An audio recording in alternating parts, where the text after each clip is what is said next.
Boa tarde a todos e a todas. Vamos dar início, então, a mais um turno da Jaque Online 2020, em tempos de pandemia. Muito obrigada pela presença e participação de todos os ouvintes e também de todos os palestrantes. É uma honra para a gente ter todos vocês aqui. A Jaque é parte do esforço que a área vem fazendo para divulgar conhecimentos de forma acessível sobre esse momento tão peculiar que todos nós estamos passando.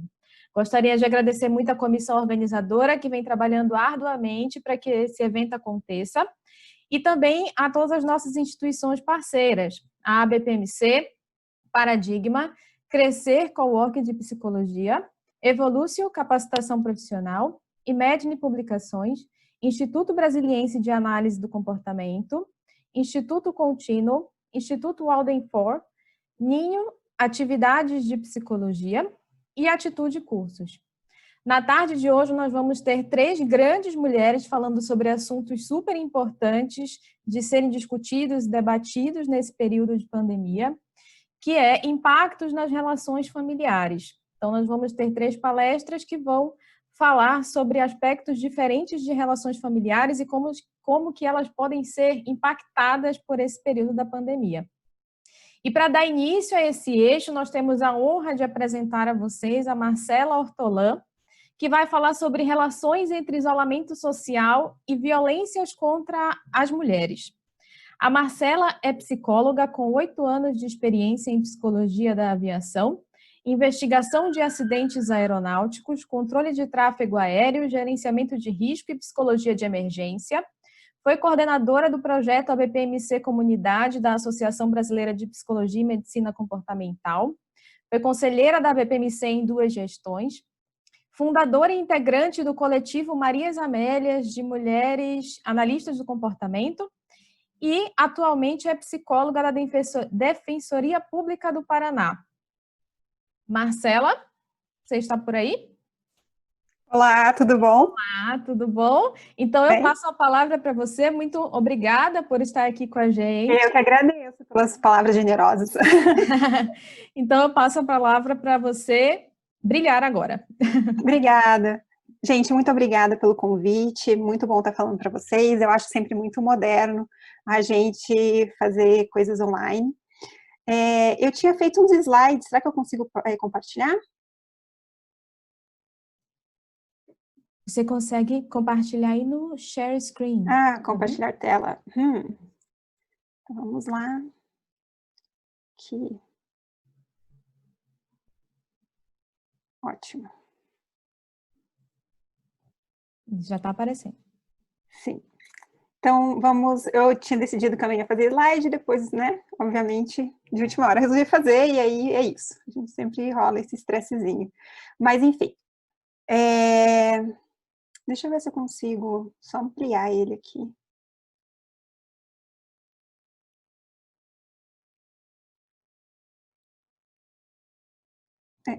Acho que vai ter que ficar assim, pessoal. Mas vamos lá, é só para vocês não dormirem aí do outro lado.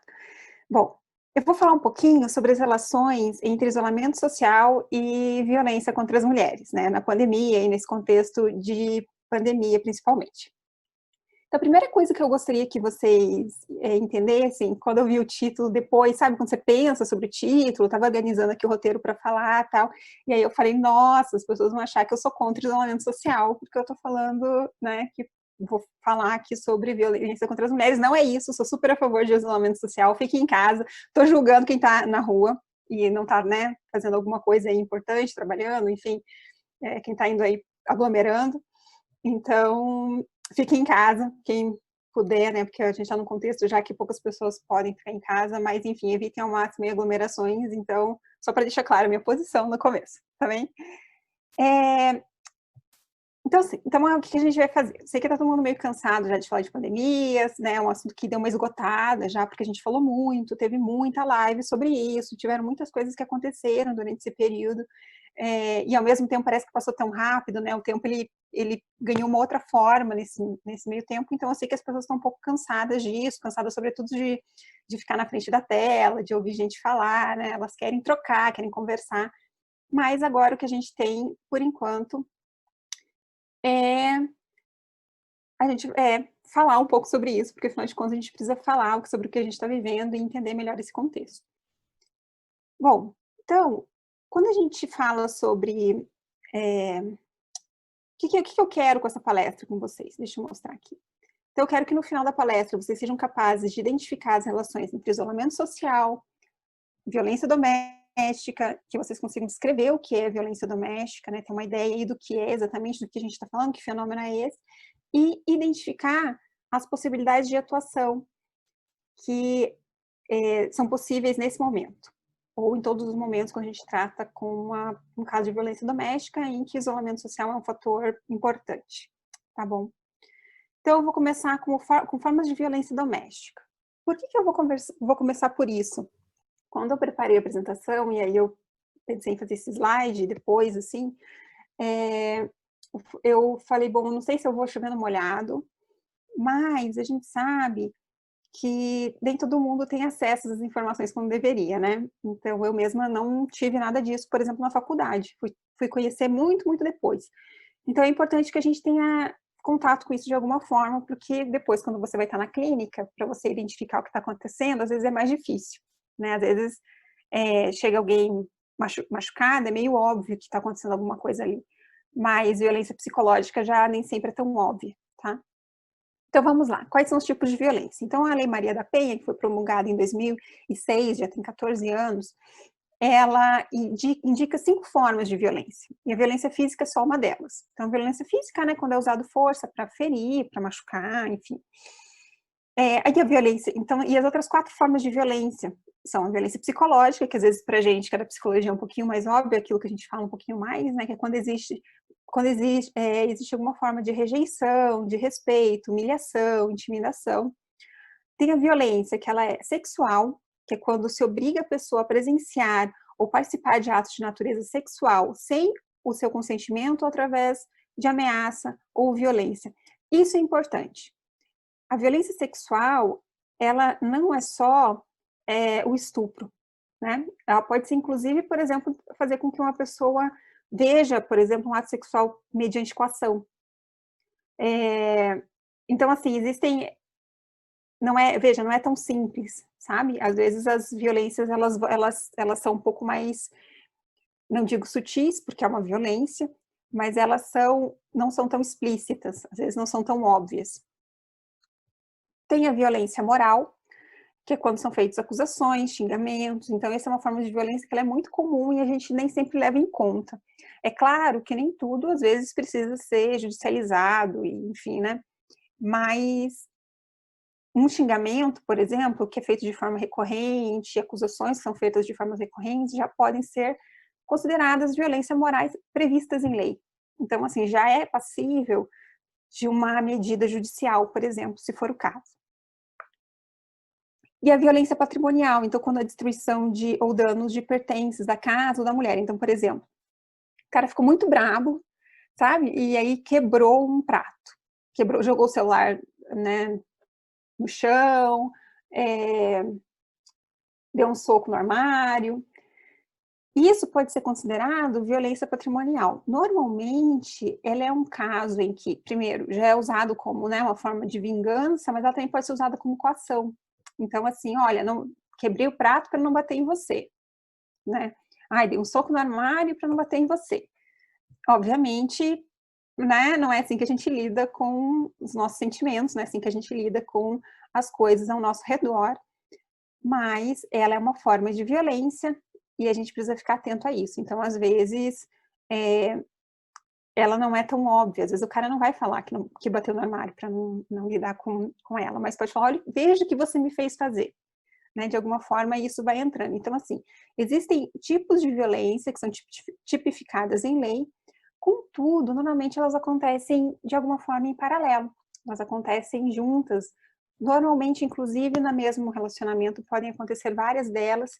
E, em geral, é isso. Normalmente, a moral e a psicológica, elas andam muito juntas, né? A patrimonial e a psicológica, elas andam muito juntas. Então, assim, quando você vai olhar para essas violências, a gente vê que elas são coisas, elas meio que se intercalam. E aí é muito difícil você pegar um caso em que você observe uma delas e talvez não consiga observar a outra. mas às vezes para fins jurídicos é assim que ela vai ser encaixada. E é importante a gente saber disso porque talvez a gente seja a pessoa que ajude alguém a fazer a denúncia, tá bom? Bom, e aí o que aconteceu? O que está acontecendo agora, né? O que vem acontecendo aí desde março, e eu acho que, enfim, sobretudo no começo ficou ainda mais evidente, e agora alguns fatores ficaram mais evidentes, agora outros fatores estão mais evidentes, né? Então, o primeiro é que a gente vinha já numa crise econômica do país, a gente tinha já um processo de crise econômica, e ele acabou sendo agravado pela pandemia. Então, uma série de setores da economia acabaram sendo impactados. Não necessariamente pela quarentena, tá, gente? Mas muito pelo prolongamento dela, né? Então, a gente teve aí uma quarentena muito mais longa do que, né, poderia ter sido se tivesse sido bem feita no começo. Mas, sobretudo, isso e por uma série de questões aí de, enfim, imagem internacional, né, uma série de outras coisas, elas foram sendo agravadas, decisões econômicas complicadas, enfim, né, mas a gente já vinha tendo uma crise e ela foi agravada pela pandemia. Só em parte pela quarentena, né, mas também por essa. Então, por exemplo, setores como o turismo foram bastante agravados, né, pela pandemia, entre outros. A gente teve uma mudança nas organizações sociais. Então, por exemplo, coloquei aqui, né, as escolas, as igrejas ficaram fechadas. Então, a gente teve uma mudança na forma como as pessoas podem se relacionar. E isso foi bem para além de ficar em casa, fazer home office, não fazer home office, né? A gente entrou em realmente uma forma diferente de se organizar como sociedade. Então, de repente, a casa das pessoas se tornou um espaço muito mais importante do que ele era, né, dias antes. E aí é isso, você perde um pouco de rede de apoio social já nesse momento, né? Você, com o fechamento das escolas, você perde ajuda com todo o trabalho de cuidado das crianças, já que a escola tem, além do papel educativo, ela tem esse papel de cuidado super importante. Com as igrejas, você perde também um local importante de encontros sociais, não só isso, né? Várias outras possibilidades de lazer foram perdidas. Então, toda a parte mais econômica do lazer, né? No começo da pandemia, sobretudo, então os bares, shoppings, etc., essa parte que, né? Mas os parques, que a maioria estão fechados até hoje, algumas praias. Então, assim, muitos espaços de atividade onde as pessoas se encontravam, enfim, elas acabaram sofrendo aí uma mudança nessa organização. E aí a forma como a gente se organiza mudou. De repente, a gente deixou de né, fazer uma viagem para ver os amigos, ir para um restaurante, se encontrar para fazer uma caminhada, e a gente começou a se encontrar pela internet, né? Isso já mudou bastante a forma como a gente se organiza socialmente, como a gente se vê socialmente. Essa mudança, inclusive, alguns autores têm falado que isso ajuda nas pessoas ficarem mais individuais.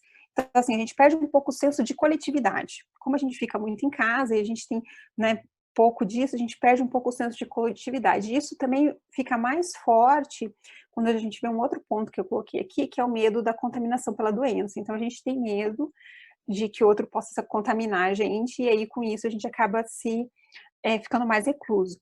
Isso é interessante porque o corpo, ele se torna, de certa forma, uma arma, né? Então, a gente são comparações um pouco fortes, né? Um pouco exageradas também, mas de certa forma a gente começa a ver o outro como uma ameaça.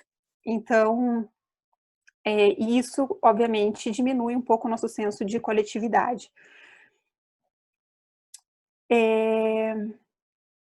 Além disso, então a gente tem, por exemplo, alguns fatores mais específicos de perda de identidade social. Como que isso aconteceu? Então, eu acho que, sobretudo os homens, sofreram um baque bem grande. Então, quando as empresas liberaram, muitas empresas, indústrias, fábricas, né, escolas, enfim, para que as pessoas pudessem fazer trabalhos de casa, o que aconteceu foi que muita gente que se via nesse contato com os amigos, com os colegas,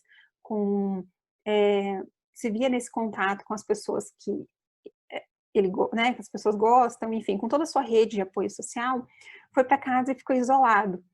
Além disso, há um reconhecimento pelo trabalho, então aquilo que você faz é aquilo que você é.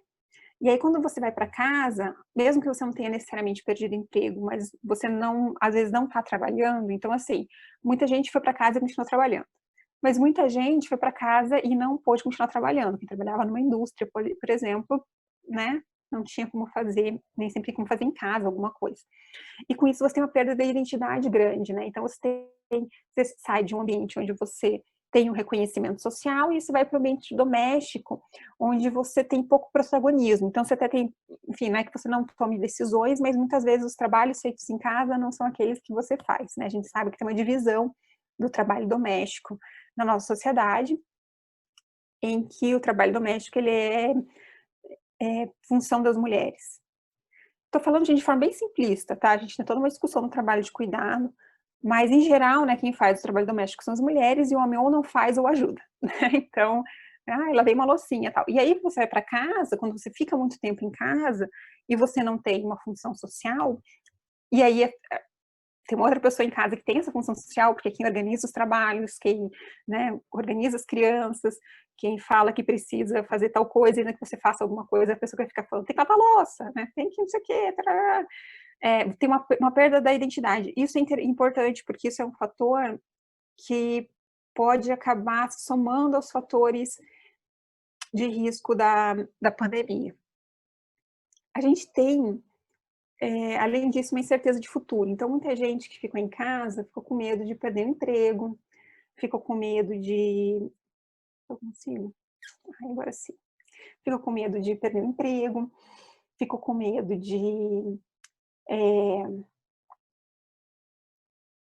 enfim, ficou com medo do que poderia vir a acontecer. Então, quem tinha comércio ficou com medo de não dar conta de, né, enfim, de perder as suas rendas. É, quem ficou em casa, foi para home office, ficou com medo de ser mandado embora. As pessoas, as escolas, né, todo mês, vai voltar mês que vem, aí não volta, enfim, né, e aí isso gera ansiedade. Então, tipo, vai voltar mês que vem num contexto ainda pandêmico, num contexto ainda de risco, né, tô dando um exemplo aqui, e aí isso gera muita ansiedade, gera essa incerteza de futuro. Então, a gente tem aí um pouco desse contexto. Além disso, a gente tem outras questões. Então, pessoas que ficaram doentes, ou que estão doentes, ou que estão sofrendo com sintomas da síndrome pós-Covid, né, que a gente já sabe que muita gente que se cura acaba tendo problemas de que tem, enfim, que tem eventualmente até formas um pouco mais leves da doença, que conseguiu ficar trabalhando durante o período que estava, né, fazendo alguns trabalhos em casa, durante o período que ainda estava com sintomas, ainda assim, elas podem ter a longo prazo outros sintomas, né, isso já está de diversas formas razoavelmente bem documentado naquele contexto, né? A gente tem 6 meses aí, 7, um pouquinho mais que isso, tem desde o começo do ano, né, de estudos sobre isso, mas a gente já sabe que tem aí doenças que são decorrentes do Covid, e que no começo a gente não sabia, além da questão respiratória, além daquela questão, né, algumas pessoas que tiveram, ficam com sequelas respiratórias, enfim. Então, assim, a gente tem pessoas que estão doentes, pessoas que já passaram pelo período mais grave, digamos assim, da doença, mas continuam tendo alguns sintomas importantes aí, que dificultam trabalho, dificultam uma série de coisas, e a gente tem pessoas que estão em luto, porque perderam pessoas próximas que eram importantes para elas e que morreram de Covid, ou, enfim, de alguma outra coisa decorrente, às vezes, né? A gente nem pode ter, enfim, pessoas que podem acabar, como o isolamento social durou muito, que podem ter algumas coisas podem ter se agravado nesse processo, mas a gente tem bastante gente em luto, em um processo de luto meio coletivo. Então, mesmo quem não teve ninguém muito próximo que morreu, né, que está passando por uma situação de familiar internar em UTI, alguma coisa assim, ainda assim essas pessoas podem estar passando por um processo de luto coletivo, né, ou por conhecidos que se foram, ou por pessoas que elas admiraram e que se foram, né, a gente teve uma série de pessoas importantes, artistas, pessoas importantes para a história do país que acabaram falecendo, e é esse contexto que a gente se encontra agora. Então, a gente está no Brasil há mais ou menos um pouco mais de 6 meses nesse processo de pandemia, e a gente está há 6 meses passando por essas situações, né? Então agora a crise econômica ela está mais agravada, a gente já chegou ao número de 1.400 pessoas mortas, né, por Covid, dados oficiais, então a gente sabe que além de tudo tem subnotificação, é horrível, gente, eu tô falando isso, mas é porque às vezes eu acho que, né, e nesse contexto que a gente vai falar sobre algumas coisas. Então, antes ainda da gente entrar no período de quarentena, a gente recebeu, antes ainda, né, de ter essa coisa, o coronavírus chegou ao Brasil, oficial, realmente aconteceu, a gente já tinha algumas notícias de que na China, esse período havia aumentado a violência doméstica. Os números de violência doméstica, das notificações pelo menos, haviam aumentado durante esse período. Eu trouxe para vocês verem algumas notícias dessa época. Eu acabei, enfim, não procurei também direito, né? Eu acabei não pegando a primeira notícia que eu vi, mas a primeira notícia que eu vi foi de um pouquinho antes da quarentena. Então a gente entrou em quarentena ali pelo dia 16, né, 18 de março, por aí. E já tinham notícias da semana anterior, pelo menos, sobre esses dados da China, né? Mas a gente vê aqui, então, 2 notícias do Le Monde, falando, né, sobre aumento já daí, enfim, do aumento da violência já nos países que estavam entrando em quarentena. Então, por exemplo, aqui da Argentina, a gente tem notícias, a gente tem da Colômbia, né, essa notícia do país, e vejam a data delas. Então, aqui, ó, de 28 de março, 3 de abril e 8 de abril. Então, a gente tem notícias já de violência, também de violência doméstica por conta da pandemia, né, e do isolamento decorrente da pandemia, antes ainda da gente realmente estar imerso nessa situação. Mas pode parecer para algumas pessoas que ouviram falar mais sobre isso agora, que o isolamento social, ele só começou a ser falado sobre isso nesse momento, né, que ninguém nunca falou sobre isolamento social, que é a primeira vez na história que isso acontece e tal. Primeiro que não, né, a gente sabe que não é. Mas ele é tão importante, e ele já era importante quando a gente falava sobre violência doméstica, que ele aparece nos modelos que a gente usa para falar sobre violência doméstica. Um dos principais modelos usados é o do Lut Model, que com certeza vocês já viram em algum lugar, ele volta e meia é compartilhado no Facebook. Eu acabei pegando uma versão que está em inglês, mas ele já traz entre os pontos, quando a gente fala, né, o que é violência e doméstica, que você tem que observar quando você fala sobre violência doméstica, ele traz aqui, ó, o uso do isolamento. Então, é um dos tópicos que o próprio Duluth Model já traz. Então, não é algo novo. Eu sei que, às vezes, como foi mais falado agora, algumas pessoas podem estar achando que isso é algo novo, né? Algo que surgiu com a pandemia, foi o coronavírus que trouxe. Não, gente, já era uma coisa que já acontecia antes. Então, a gente tinha as questões de isolamento social, elas já apareciam nos modelos que a gente usa para estudar violência doméstica.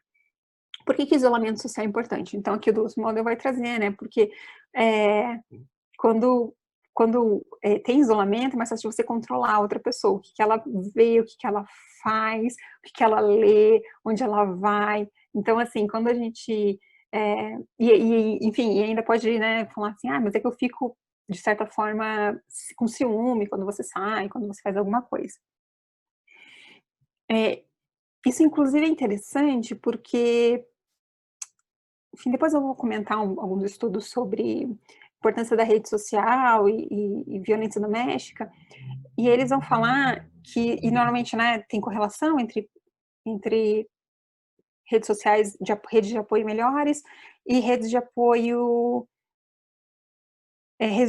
né, mais melhores, tal, e diminuição da violência doméstica, mas eles falam que em alguns casos podem acontecer violências domésticas quando a mulher tem uma certa rede de apoio, porque daí o homem vai falar que ele fica com ciúme, porque ela está fazendo coisas fora de casa, enfim, conversando com pessoas que não ele.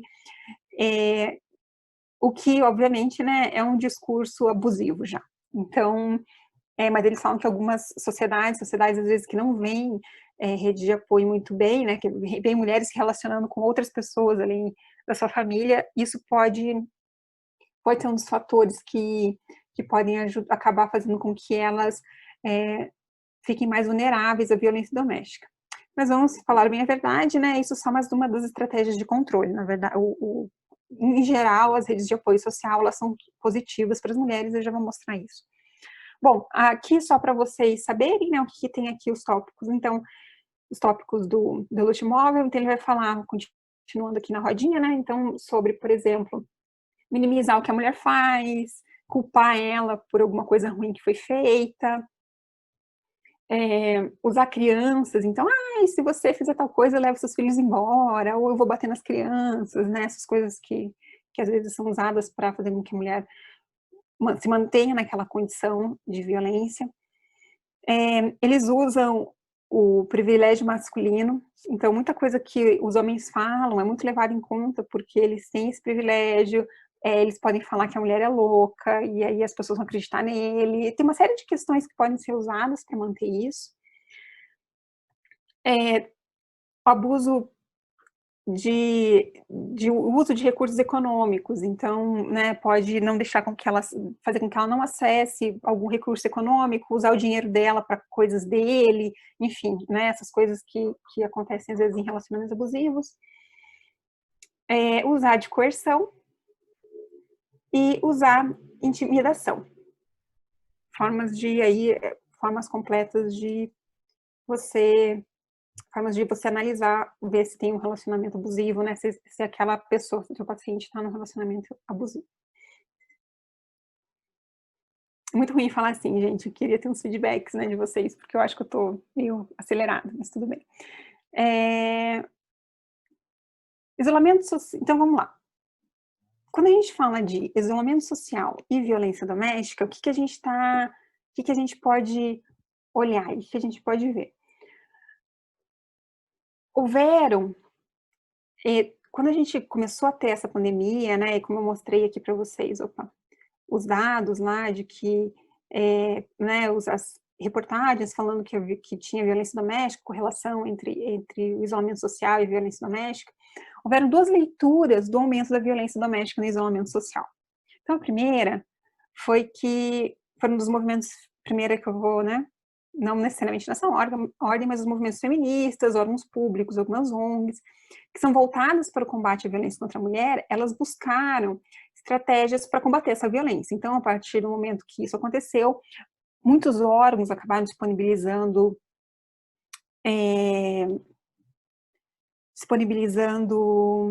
como que eu posso dizer?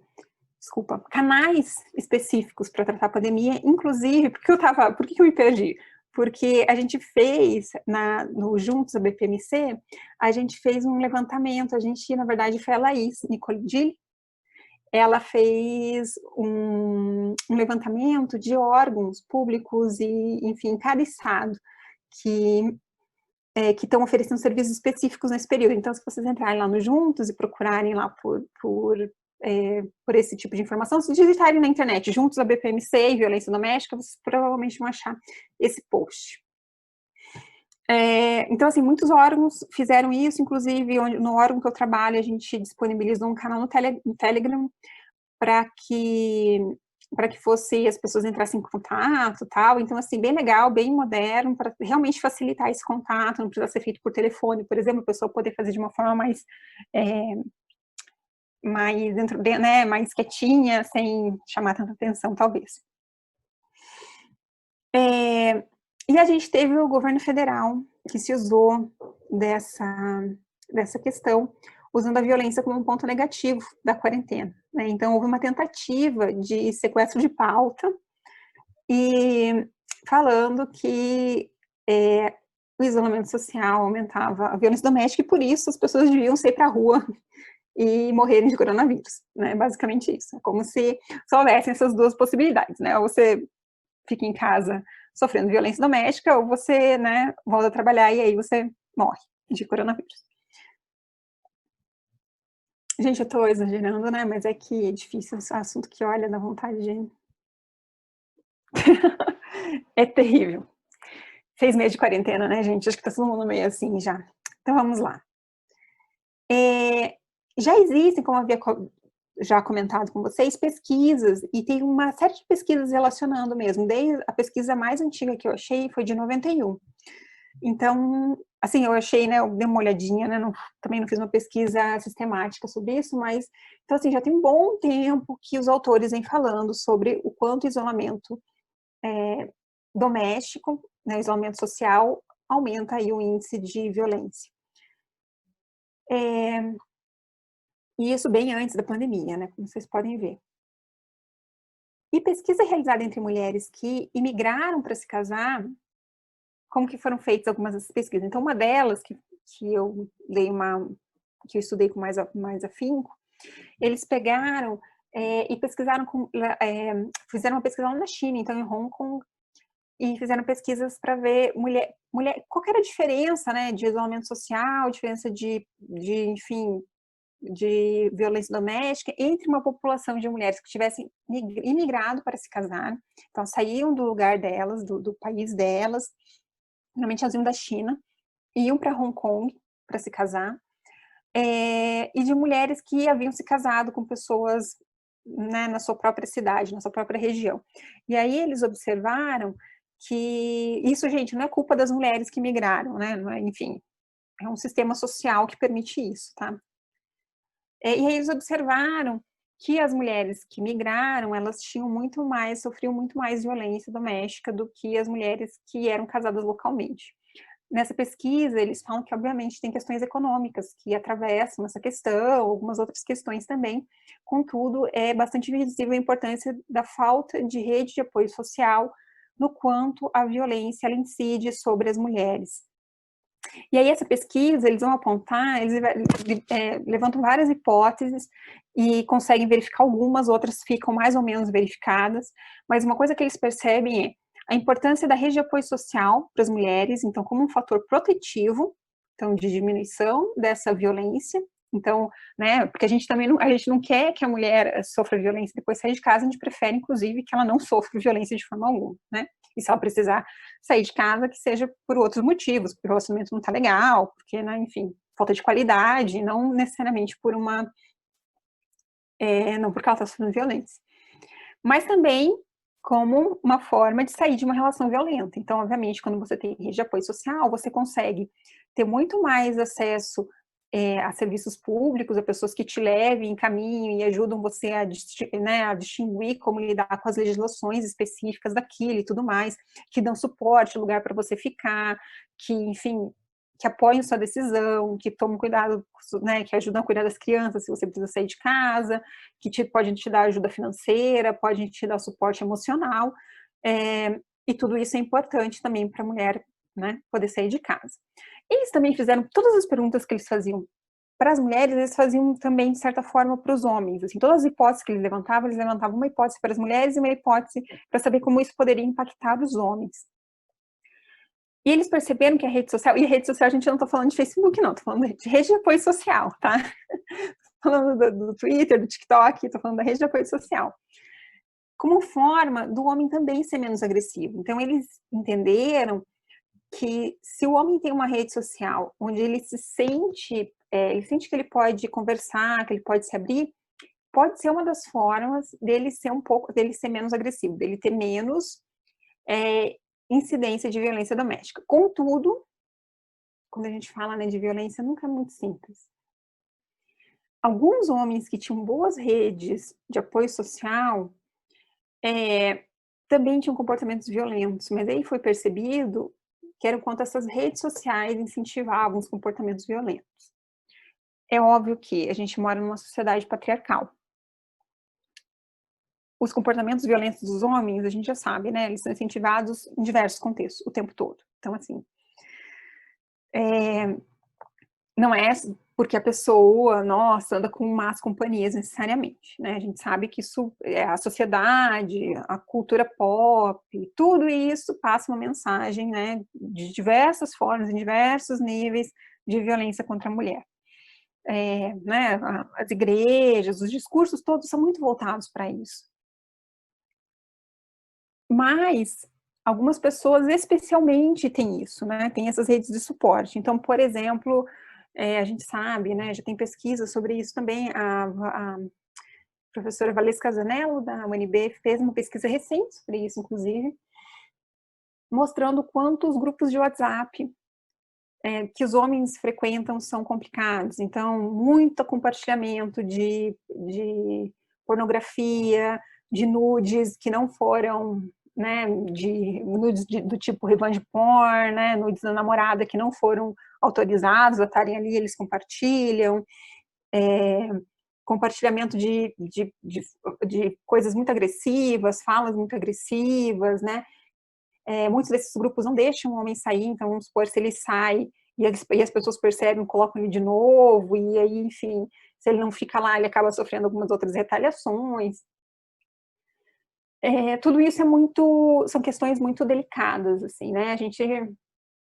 Então, assim, a rede de apoio social é um fator protetivo, como comentei antes, para a maioria das mulheres, às vezes pode ser usada como, né, esses autores apontavam aí, como, eventualmente, algumas sociedades pode ser mal visto, a mulher ter uma rede de apoio muito grande, contudo, parece que esse já é um discurso bem machista, né?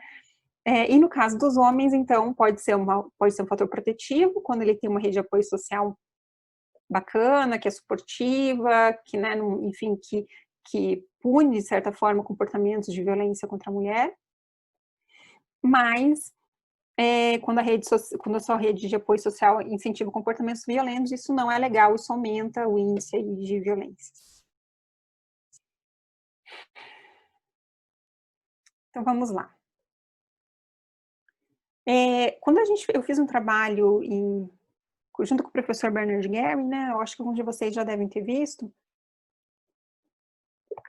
foi um artigo publicado em 2017, e a gente fez um levantamento sobre tudo isso, a gente pegou do Lut Model, alguns outros modelos, algumas outras questões, acrescentou algumas outras coisas, aí fez uma desconstrução dos comportamentos, aí reuniu eles de forma a observar, o foco principal era esse, depois tem alguns desdobramentos, né?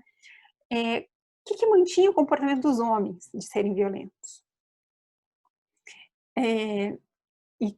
Que estratégias que eles usavam para manter isso, né? Por que eles usavam essas estratégias e que estratégias que eles usavam para fazer com que a mulher ficasse num relacionamento abusivo? E a gente encontrou 5 principais funções, né? Então, desde comportamentos, né, que tinham aí funções de controle específica. Então, desde ações físicas diretas e ameaça contra a mulher, até manipular o contexto para controlar o comportamento da mulher. Então, fazer com que ela, às vezes, não necessariamente fechar em casa, né? Fala assim, vou trancar com a chave, mas fala assim, mas eu não gosto quando você sai, eu me sinto sozinha, eu fico triste quando você sai de casa, enfim, né? De várias formas isso pode acontecer. Estratégias para manter segredos dentro dos relacionamentos.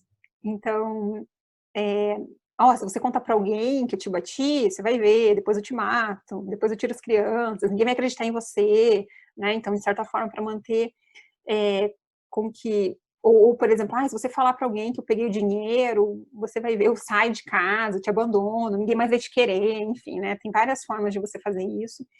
Essa questão do verbal é muito forte. Estratégia para monitorar ou conhecer todas as atividades sociais da mulher. E construções... essa estratégia a gente conhece, né? Desde do stalker, desse de rua, que às vezes vem atrás da mulher, fica, né, enfim, não vai de ônibus para a escola, não, eu pego você lá de carro, né? Não vai, não tem por que você ficar se desgastando, e aí vai meio que controlando todas as formas dela agir e enfim, se deslocar no mundo. E construções verbais para ameaçar ou persuadir a mulher da visão dele, que ele tem sobre o mundo, tá? Eu usei construções verbais, entre aspas, porque são falas, né? Só que elas não são falas simples, normalmente são falas que elas vão se complexificando e elas vão começando a fazer sentido em cima daquele contexto. Então, às vezes, alguém de fora olha e fala assim, mas nem faz sentido isso que ele está falando. Mas dentro daquele contexto que ele construiu, aquilo faz sentido para ela.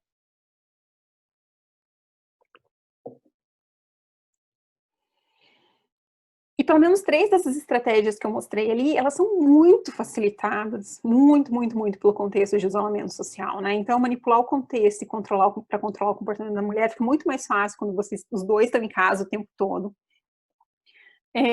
Estratégias para manter o segredo, você nem precisa muito de estratégias, né? Porque a pessoa já está em casa, já não tem contato com ninguém. Eu não sei se vocês observaram isso também. Agora, eu acho que agora as coisas, né, mudaram um pouco, mas logo no começo da pandemia, eu saí muito pouco de casa, muito, muito, muito, muito pouco, muito pouco. Pra vocês terem ideia, enfim, saí 8 vezes. Mas todas as vezes que eu saí de casa, para ir no mercado, né, na farmácia, algum lugar assim, na quitanda e tal, eu percebi que tinha muito mais homens nas ruas do que as mulheres. Então, a gente teve uma regressão mesmo das mulheres para o espaço doméstico durante esse período. Por vários motivos, né? Desde elas precisarem cuidar mais das crianças, mas também porque as mulheres tinham mais empregos informais, então acabaram ficando mais em casa, perderam mais emprego, né? Mais formas de estratégias aí de conseguir dinheiro, tem uma série de questões. Mas isso para mim ficou bem visível, assim. É óbvio que é uma percepção um pouco mais pessoal. Eu vi que teve algumas pesquisas de home office que foram feitas em algumas instituições, eu percebi que nas respostas os homens falavam que estavam saindo mais para fazer as coisas do que as mulheres, então eles eram responsáveis por sair para resolver coisas na rua. Então eu acho que isso tem um pouco dessa dinâmica sim, mas ainda é uma percepção mais pessoal minha, tá, gente? Depois vocês me contem o que vocês acharam. E estratégias para monitorar ou conhecer a mulher nas suas atividades e contatos sociais, né? Então, em casa ficou super fácil de fazer isso, né? Como eu estava comentando, então essas são 3 estratégias das 5 que eles usam, que ficaram muito facilitadas pela pandemia. Então, a gente tem aí, nesse contexto, dificuldade das mulheres em acessar os serviços. Então, muito difícil muito mais difícil você acessar o serviço, o ônibus ficou mais difícil, o cara tá em casa o tempo todo, como é que você vai sair de casa fazer uma denúncia na delegacia, que demora o dia inteiro, se às vezes, né, enfim, demora horas para você conseguir fazer uma denúncia, se você tem ali só aquelas 2 horinhas que ele vai sair para ir no mercado e voltar no máximo para você conseguir fazer isso. Você tem dificuldades que algumas colegas minhas que estão trabalhando diretamente com violência doméstica perceberam para fazer as entrevistas. Então, elas estavam conversando com a mulher por telefone e o cara estava atrás gritando: "Você faz a denúncia, eu te mato!" Então, temos mais uma testemunha, né, gente? E elas lá, não estou preocupada com você, deixa eu conversar aqui com ela. E aí, enfim, de alguma forma tentando fazer aquilo porque elas precisavam daquela ajuda.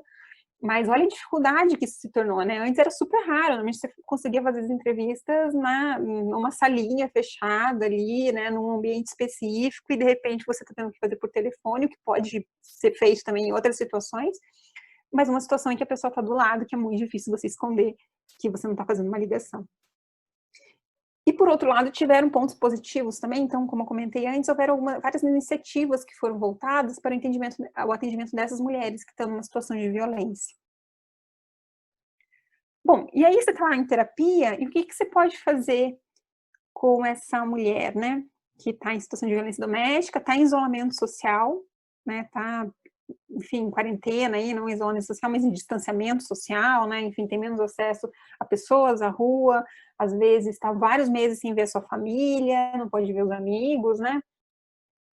A primeira coisa é ler o contexto no qual está inserida. Então, que estratégias que você pode usar que não vão colocar ela mais em risco do que ela já está, né? Então, essa é uma coisa importante. Depois,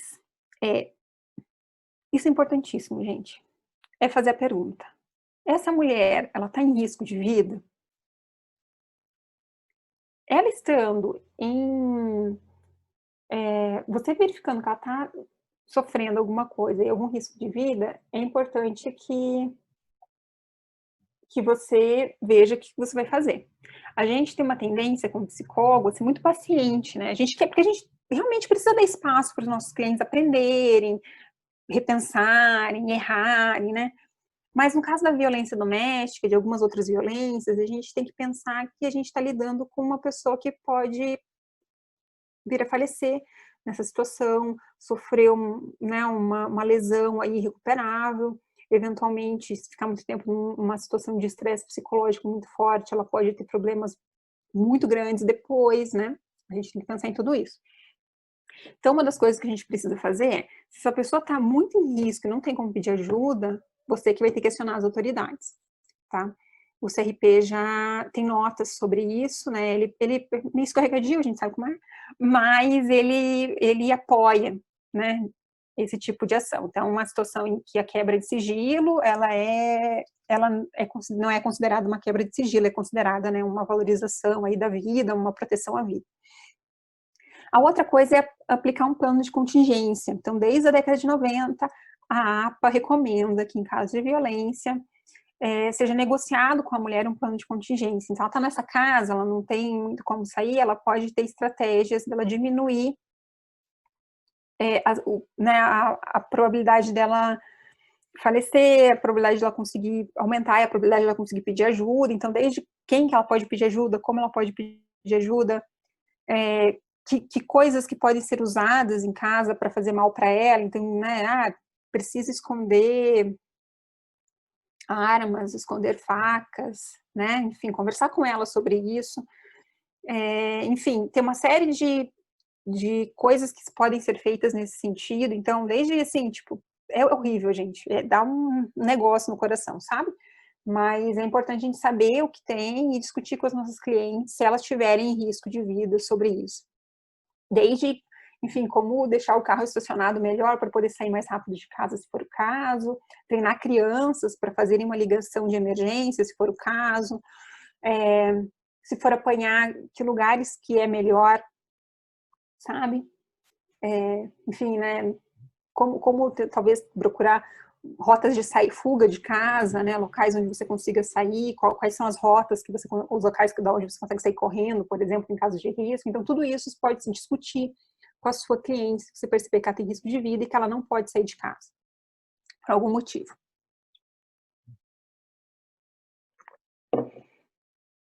E tem um outro ponto que eu queria conversar com vocês, é o seguinte: psicoterapia com mulheres em situação de violência, ou qualquer situação de assim, uma situação mais, um relacionamento que tem, né, mais pesado, é mais violento, é mais machista, é mais abusivo,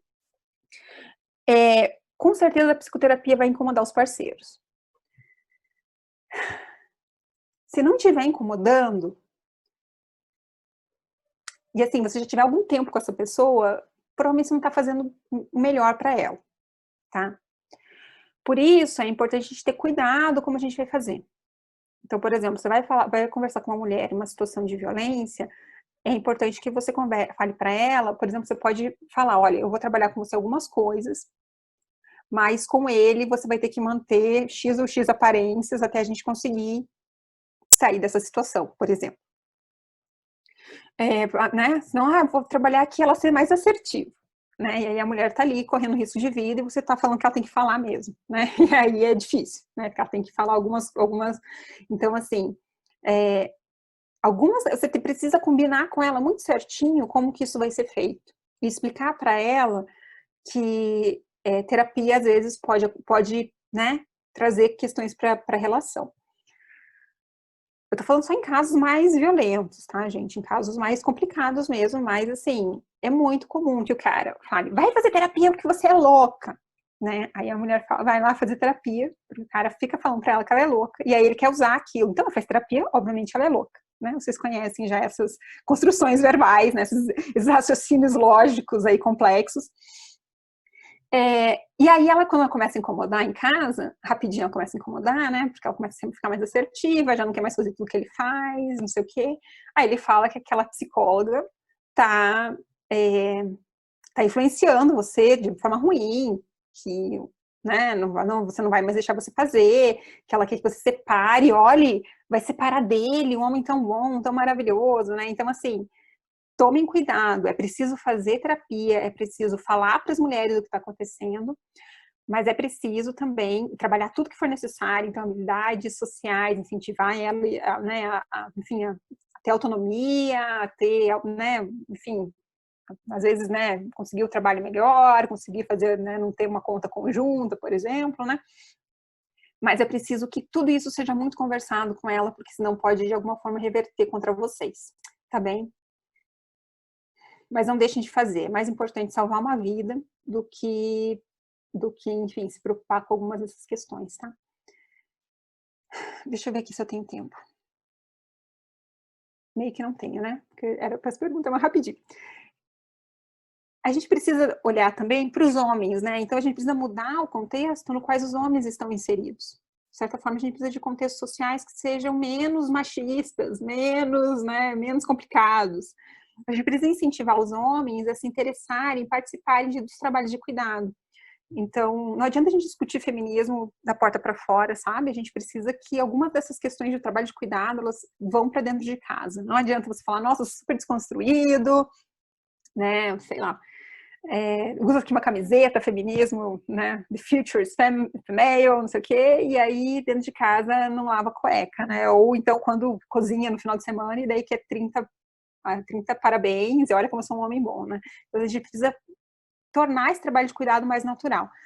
Inclusive, eu sugiro aí, se tiver algum homem ainda assistindo, que tá difícil para vocês, eu sei, comece a falar sobre, sabe, faxina com os amigos, sabe? Torne uma conversa normal, porque a gente percebe que, sei lá, as mulheres sempre falam sobre essas questões, né? O seu banho-pó preferido, né? Como que separa que forma de usar aí, não usa mais amaciante, usa não sei o que, vinagre, né, tal, não sei o que. Então, assim, a gente sempre conversa sobre isso. Isso faz parte da nossa, né, como que cuida de criança, se é melhor usar fralda de pano, se é fralda descartável, se não sei o que. Né? Isso faz parte da nossa formação como ser humano. E a gente continua conversando sobre isso. Então, assim, eu acho que os homens também têm que falar sobre isso para, né, aprenderem a fazer e tornarem isso legal, divertido e descolado, tá? E, né, não tomar parte de discursos, isso para homens e mulheres, né, que diminuam as mulheres ou incentivam de alguma forma a violência contra as mulheres, tá bem? Eu acho que é isso, né? Acho que deu tempo.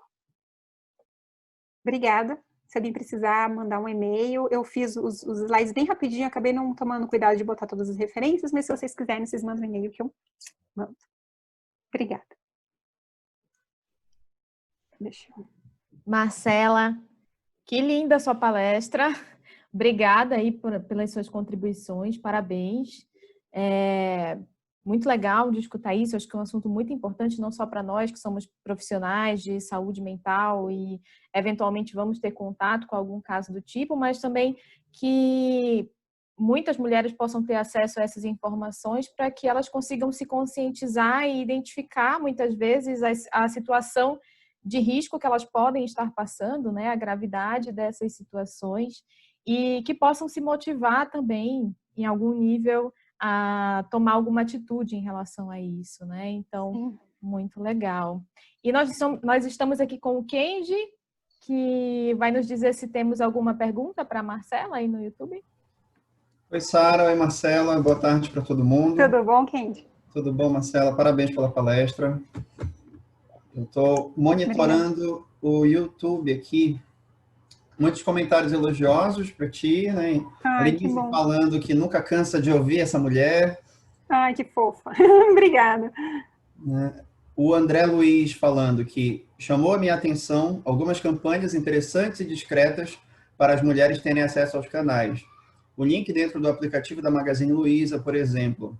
Um vídeo com áudio incompatível com legenda, orientando colocar fone para ouvir em segredo as orientações para procurar apoio em caso de violência. Um comentário do André Luiz aqui. Tem uma pergunta da Ana Gazilda. Existe algum estudo que fale sobre o perfil de mulheres que sofrem violência? Então, é difícil a gente falar de perfil de mulher, porque se coloca a culpa na vítima, né? Fica parecendo que é culpa dela e que, enfim, ela tá apanhando porque ela quer, porque ela é fraca, porque ela não tem força de vontade. A gente sabe que a violência, apesar de ter um número maior de violência, eu acabei, às vezes, enfim, a gente quer falar tudo e não falar coisas importantes, né? Então, obviamente, por exemplo, no Brasil, a gente tem alguns dados que mulheres negras sofrem mais violência, mas, sobretudo, né, são mais vítimas de feminicídio.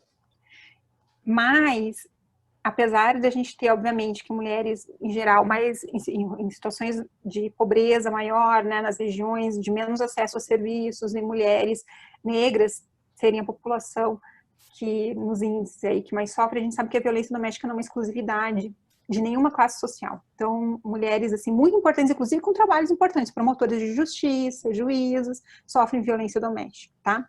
Então, assim, existem fatores protetivos e fatores de risco. Contudo, o patriarcado, né, e a violência de gênero, ela é algo transversal, que ela atravessa a sociedade, né? Então, ela realmente se amplifica em algumas situações onde acontecem aí, onde, né, as questões de raça, classe, deficiência, enfim, elas se encontram.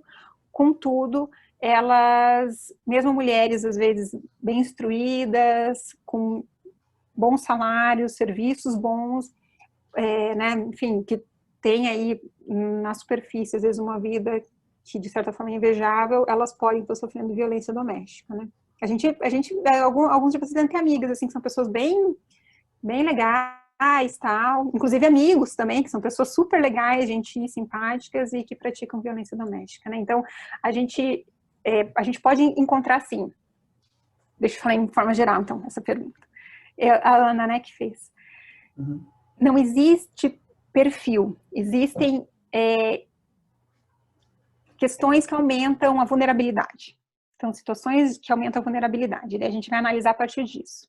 Mas não existe um perfil de mulher. Todas nós estamos sujeitas a entrar numa relação dessas, até porque, às vezes, a relação começa muito boa, muito legal, e rapidamente ela vai se constituindo em uma relação de abuso. E, inclusive, as relações, a gente sabe, de violência doméstica, elas têm um pouco esse ciclo da violência, começam muito amorosas, tudo muito lindo, e rapidamente ela, né, algumas dessas coisas, meio isso, assim, ai, amor, deixa que eu te dou uma carona, não precisa pegar ônibus, tal, e aí, de repente, a coisa, né, o cara já não deixa ela fazer mais nada sozinha, sabe? Legal, Marcela. E pegando o gancho, né, do que tu falaste, tu conhece iniciativas voltadas para homens, no caso, né? Porque a gente sabe que é um problema complexo, mas os homens têm uma grande parcela de responsabilidade, no caso, né? Porque a gente sabe que boa parte dos problemas, né, da vulnerabilidade da mulher está relacionado com a falta de rede de apoio também, mas o homem, no caso abusivo, ele tende a cercear a mulher de todas as formas, né? E corrompendo essas redes de apoio também, de forma que a mulher fica cada vez mais sozinha e mais dependente dele, né? Então, é muito importante a gente olhar para o papel do homem, para a função do homem, como tu bem colocaste, e procurar estratégias, né, do que a gente pode fazer em relação a isso. Assim, tu conheces algum projeto que esteja atacando isso diretamente e tenha tido resultados? Sim. A Lei Maria da Penha, ela prevê grupos de homens, né? Com homens, obviamente, daí no caso da lei, normalmente já são, né, já estão condenados de certa forma, né? Já foram de certa forma indiciados em processo. Mas esses grupos de homens, eles podem ser uma das formas. Eu vou fazer só um adendo aqui. Então, agora, eu acho que grupos de homens têm que ser feitos com muito cuidado. Por quê? Porque o homem, né? Os homens se juntarem já é aí a nossa, né, a nossa estrutura de sociedade, né? Então, né, a broderagem está aí para nos mostrar isso. Então, do meu ponto de vista, eu inclusive ajudei agora a ter uma legislação no Paraná que foi editada com relação a isso, eu acabei colaborando, né, enfim, nesse processo da lei, em comentários e tal. Eu acho que tem formas de fazer grupos que são melhores ou piores. Eu acho que grupos, assim, para sempre, que os caras se encontram para sempre, tem uma chance muito grande de começar legal e degringolar em algum ponto e acabar sendo só uma forma de machismo mais, né, com vocabulário feminista. Então, né, que não é o que a gente quer. Eu acho que todas as ações voltadas para os homens, hoje, o que eu vi que funcionou, assim, esses grupos, eles têm poucos indícios de que funcionam, esses grupos específicos de homens, né? Eles têm algumas pesquisas muito assim, eles relataram que melhoraram, ou assim, nunca mais voltaram a cometer a violência, mas eles podem só ter aprendido melhor como fazer, entendeu? Para não ficar tão explícito, por exemplo, né? A gente não sabe. Então, uma forma que eu acho que é bom é fazer grupos de homens voltados para o trabalho de cuidado. E aí, dentro desse trabalho de cuidado, discussões sobre isso. O que é trabalho de cuidado? Gerenciamento de casa, fazer comida, cuidar de criança, cuidar de pessoa idosa, sabe? Todos esses trabalhos que as mulheres meio que são empurradas a fazer sozinhas, né? E por isso que a gente está sempre sobrecarregado. E das quais nós somos muito mais cobradas, inclusive, ainda que o homem se engaje, né? Mas eu acho que, de certa forma, grupos nesse sentido, sabe? Que ensinem a fazer esse trabalho, incentivem a fazer esse trabalho, e aí, a partir desse trabalho, tem algumas discussões. Eu acho que tem que ser grupos de trabalho focados e voltados para essas questões, porque senão eu tenho muito medo, sabe? Eu nem sei se a gente tem tempo para contar uma historinha. Eu fui fazer uma palestra recentemente sobre psicoterapia voltada para homens. E eu apontava algum desses pontos, né? E eu divulguei no Instagram, assim, botei lá né? Só para o pessoal, gente, vou falar, tal. E aí um colega meu, que nem era tipo, uma palestra lá no Rio Grande do Sul, que era do Rio de Janeiro. E aí, assim, nossa, eu queria assistir, vai ter alguma coisa sobre mais voltada para homens, além disso, tal. Eu falei, não, olha, é um congresso, é uma JAC, né? Um congresso de psicologia, não é esse o foco, tal, enfim. Não, porque eu tô num grupo agora de homens, eu acho super importante que tenha coisas voltadas para homens, assim, tipo, mano, sabe? Assim, ele tava sendo super machista, querendo falar que ele tava sendo super desconstruído, sabe? Porque ele queria falar o que a gente tinha que falar, o que a gente tinha que fazer, que a gente tinha que, sabe? Então, assim, é bom tomar cuidado para não degringolar. Mas, assim, eu acho importante, tem que conversar, tem que mudar, a cultura a gente precisa mudar de várias formas, e eu acho que não tem uma só certa de fazer, sabe? Sim, maravilha, Marcela. E a tua palestra, a tua fala me fez refletir a respeito das minhas próprias práticas, né? Acho que esse é o teu convite também, né? Que a gente saia do discurso enquanto homens, né? Porque senão a gente acaba caindo também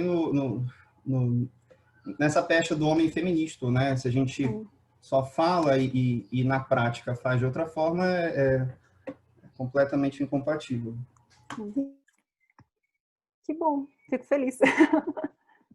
A gente tem mais uns comentários aqui, Marcela, elogiosos, né? Falando que a risada mais boa do Boteco Behaviorista, parabéns pela palestra. Normatizar a fala sobre a faxina entre homens é também contrair a masculinidade tóxica. Né? Perfeita na sua fala, sensacional, excelente palestra. Né? Vários outros comentários aqui, gente falando de esquerdo macho, né? E vários comentários que a gente não vai ter tempo, né? Mas, novamente, Marcela, eu queria te agradecer muito. Eu que agradeço, gente. Pra gente. Obrigada pelo convite, obrigada aí pela oportunidade de falar sobre um assunto que é tão importante. Eu fico sempre muito insegura, assim, em falar só para tela, sabe? Isso fica sempre... Mas é muito bom falar para vocês, foi muito legal. Agradeço muito mesmo, espero que tenha sido útil. E parabéns pela iniciativa, tá linda a Jaque. Eu acho que vocês fizeram uma coisa super bacana para todo mundo aí. Obrigada mesmo. Marcela, a gente que te agradece, foi muito legal, foi muito bacana mesmo, foi uma delícia te escutar e a gente gostaria que tivesse mais tempo aí, né, ainda para mais perguntas e para mais momentos assim, mas imagino que vão ter outras oportunidades. Então, muito obrigada pela sua presença aqui, pela palestra, foi muito legal e Obrigada. até um próximo momento. Obrigado, Marcelo.